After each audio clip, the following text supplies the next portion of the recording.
Assalamualaikum warahmatullahi wabarakatuh. Hari ini kita kembali di channel Analisa AFA. Tentu di Analisa AFA ini saya seperti biasa akan mengulas mata kuliah yang saya ampu di kampus. Kalau tadi malam saya membahas soal manajemen sumber daya manusia, tentang analisis pekerjaan dan sebagainya. Hari ini saya akan menyampaikan materi kuliah pengantar manajemen. Kemarin saya sudah membahas tentang teori-teori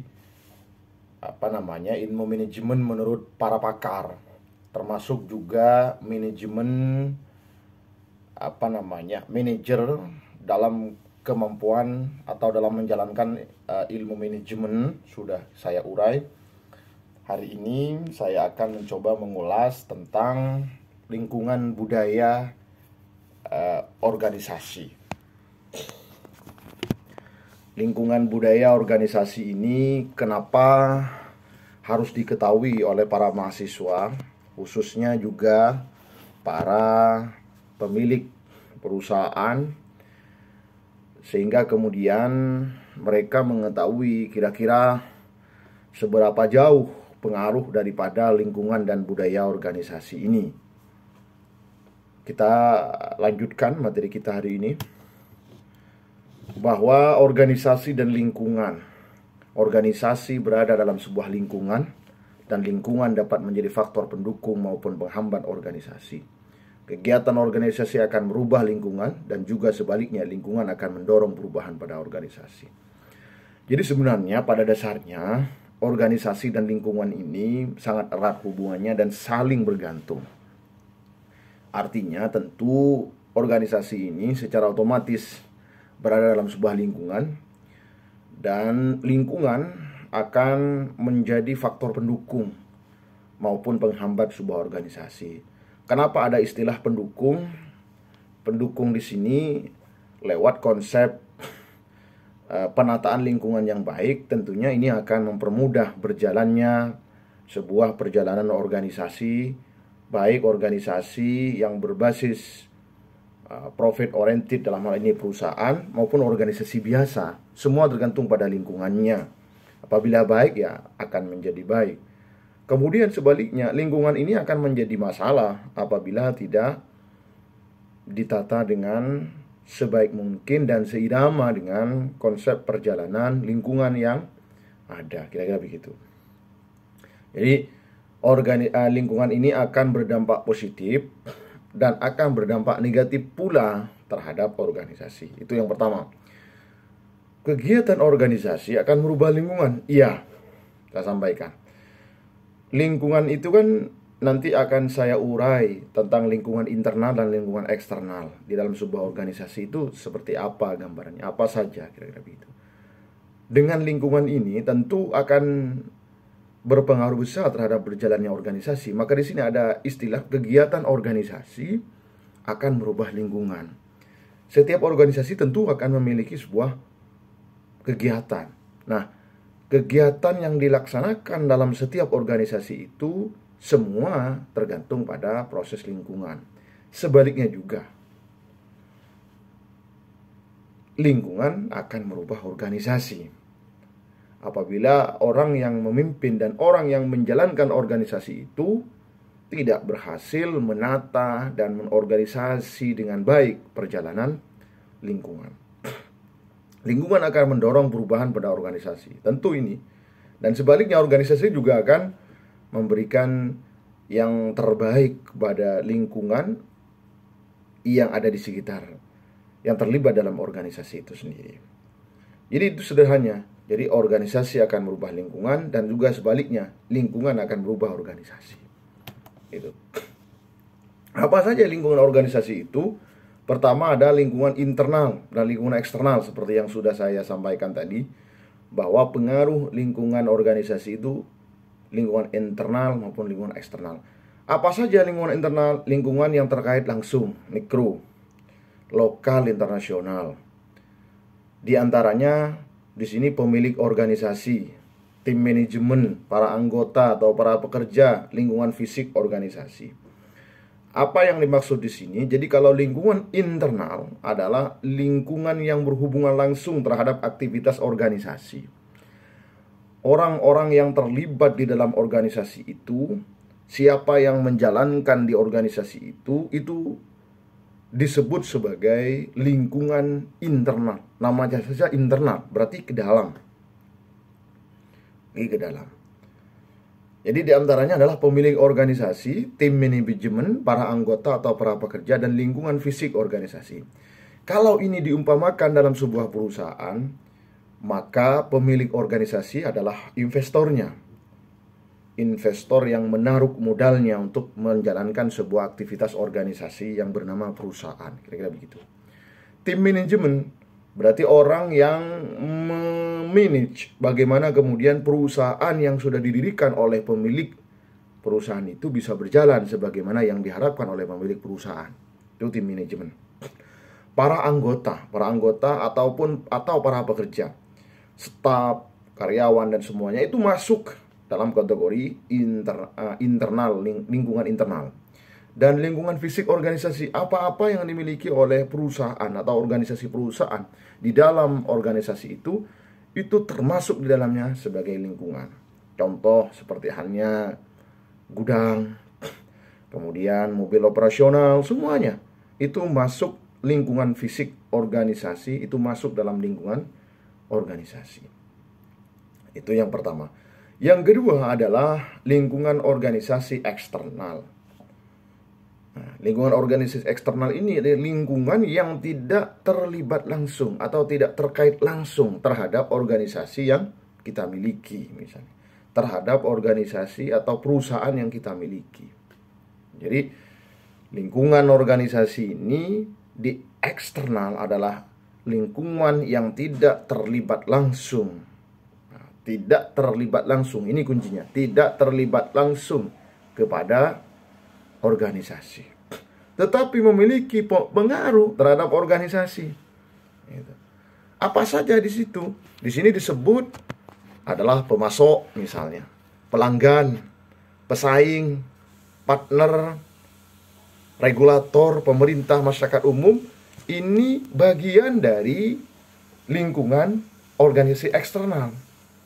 Tidak terlibat secara langsung, tidak terkait secara langsung terhadap organisasi, tetapi memiliki pengaruh besar terhadap organisasi. Contoh pemasok. Tentu kalau misalnya organisasi perusahaan yang saya pimpin, misalnya perusahaan tahu, sekalipun pedagang kedelai tidak terlibat langsung terhadap aktivitas memproduksi tahu, tetapi memiliki pengaruh besar kepada saya sebagai pemilik usaha tahu. Kenapa demikian? Kalau misalnya saya tidak memiliki pasokan kedelai, maka secara otomatis aktivitas produksi tahu saya akan berhenti. Kira-kira begitu. Jadi sama halnya dengan petani misalnya, petani kedelai. Petani kedelai, ya saya sudah terbiasa mengambil bahan itu dari petani misalnya.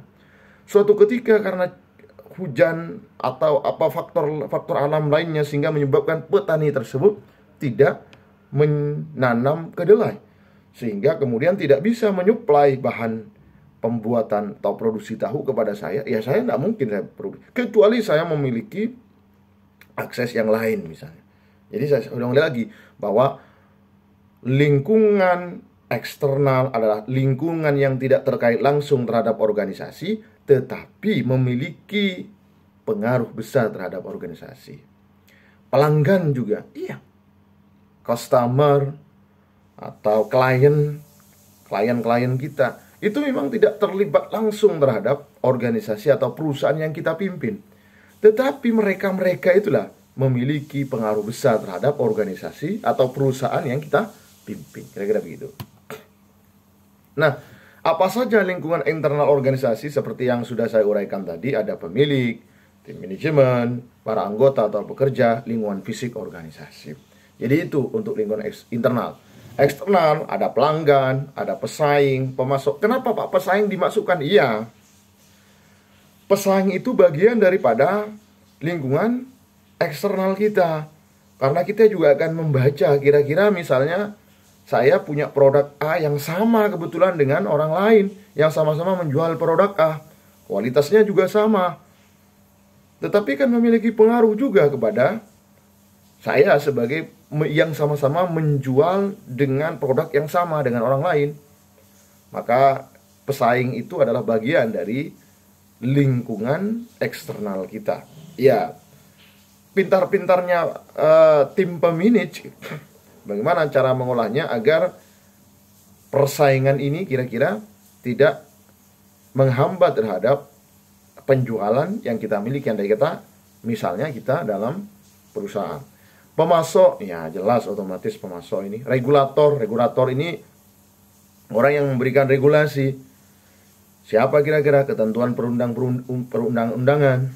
Kalau kemudian barang yang kita jual mau kita kirim ke luar negeri, maka kita harus bisa mematuhi regulasi-regulasi yang ada, harus kita patuhi itu.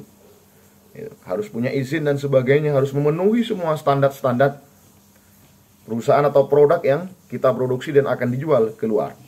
Partner strategis, ini dalam rangka apa? Kok dibutuhkan partner strategis?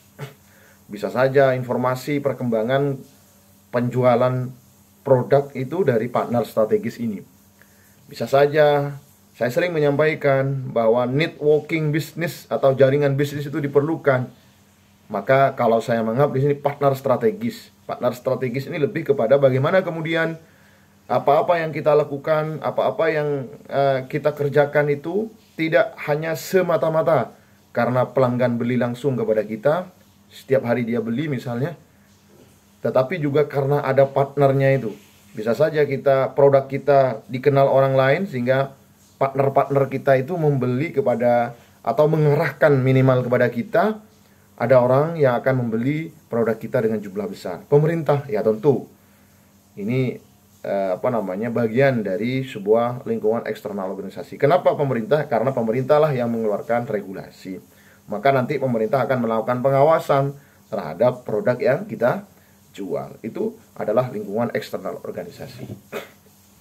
Nah, seperti apa sih budaya organisasi? Budaya organisasi ini merupakan nilai-nilai dan norma yang dianut dan dijalankan oleh sebuah organisasi. Namanya budaya organisasi. Budaya organisasi merupakan apa yang dirasakan, apa yang diyakini, dan apa yang dijalani oleh sebuah organisasi. Artinya konsep budaya organisasi ini lebih kepada apa yang dirasakan dan apa yang diyakini dan apa yang dijalani oleh sebuah organisasi. Kalau misalnya dalam sebuah perusahaan, apa kira-kira yang dirasakan perusahaan? Bagaimana cara kita meyakini dan bagaimana cara kita punya kemampuan untuk bisa menjalani. Nah, ada beberapa faktor di sini disebut ada faktor penentu budaya organisasi. Pertama adalah pengalaman organisasi atau yang biasa kita sebut sebagai organisasi experience. Nah, setiap orang memiliki cara tersendiri di dalam memimpin sebuah organisasi, maka memang dibutuhkan komitmen yang kuat untuk memimpin sebuah organisasi karena ini menyangkut bagaimana kemudian penentuan budaya organisasi. Pertama adalah pengalaman organisasi. Semakin banyak organisasi yang dijalani oleh seseorang, semakin banyak organisasi yang sudah dikiprahi oleh seseorang, maka akan mempermudah orang itu memiliki pengalaman yang pas untuk menjalankan sebuah organisasi. Pengalaman organisasi menjadi salah satu arah dari bagaimana kemudian budaya organisasi itu dijalankan. Karena apabila kita sudah berpengalaman, maka secara otomatis kita akan belajar apa-apa yang sudah berjalan sebelumnya dan bagaimana cara kita untuk bisa melaksanakan juga di organisasi yang kita pimpin hari ini. Kemudian juga bagaimana cara mengantisipasi kira-kira apabila ada hambatan-hambatan yang terjadi di organisasi yang kita pimpin. Yang kedua, prinsip norma keyakinan juga dapat menjadi faktor penentu terbentuknya sebuah budaya organisasi. Ini ingat juga menjadi catatan kepada kita bahwa prinsip norma keyakinan juga dapat menjadi faktor penentu terbentuknya sebuah budaya organisasi. Nah, dimensi budaya organisasi. Nah, di sini ini menjadi penting pada kita semua. Ini menjadi penting dan sebenarnya konsep budaya organisasi ini lebih bagaimana kemudian kita mencerminkan atau menjalankan aktivitas organisasi lebih kepada bagaimana kita meyakini, merasakan dan menjalankan apa yang akan kita laksanakan seperti konsep budaya organisasi ini. Pertama adalah di sini disebut kadar seberapa karyawan didorong untuk inovatif dan mengambil risiko. Ini lebih bagaimana kemudian menuntut karyawan bisa berinovasi. Sering saya sampaikan bahwa karyawan itu memang butuh skill, butuh pengembangan, butuh cara pandang bagaimana mereka berkomitmen untuk berinovasi dan siap menerima risiko terhadap segala keputusan yang akan diputuskan oleh setiap organisasi perusahaan. Kadar seberapa karyawan diharapkan mampu menunjukkan ketepatan, analisis, dan perhatian pada detail. Ini menyangkut perhatian pada detail. Kadar seberapa manajer berfokus pada hasil atau keluaran, bukannya pada cara mencapai hasil itu. Jadi prosesnya itu yang dilihat. Prosesnya yang dilihat, bukan bagaimana kemudian hasilnya itu. Tidak semata-mata melihat hasil, sekalipun pada endingnya adalah hasil. Ini ada beberapa budaya kuat dan budaya lemah di sini. Budaya kuat organisasi di mana nilai-nilai kunci dipegang teguh dan diikuti secara luas. Cara karyawan mempelajari budaya, pertama cerita, upacara, simbol materi, dan bahasa. Ini strategi yang barangkali bisa dilakukan. Lingkungan organisasi di sini juga disebut ada ekonomi, global, politik, hukum, sosial budaya, teknologi, demografi. Apa yang dimaksud di sini? Ekonomi tentu kita akan melihat bagaimana kemudian perkembangan ekonomi yang ada. Kebetulan produk yang kita produksi itu berpengaruh, misalnya kayak kemarin kondisi ekonomi kita sangat lemah karena kondisi pandemi misalnya. Maka ini juga akan menjadi perhatian kita juga. Global juga iya, karena bisa saja produksi apabila kita terbiasa melakukan ekspor produk yang kita jual, itu akan berpengaruh juga. Politik, hukum juga ya, sosial budaya, teknologi, dan semua itu bagian dari sebuah organisasi, lingkungan organisasi, di mana ada kelompok penekan publik, ada pemasok, ada organisasi, ada pesaing dan pelanggan, seperti yang sudah saya sampaikan tadi, eksternal organisasi. Oke, saya kira cukup. Mudah-mudahan ada manfaatnya. Silakan bagi Anda yang mau bertanya di kolom komentar analisa AFA ini. Nanti akan saya sampaikan beberapa materi-materi lain. Terima kasih. Assalamualaikum warahmatullahi wabarakatuh.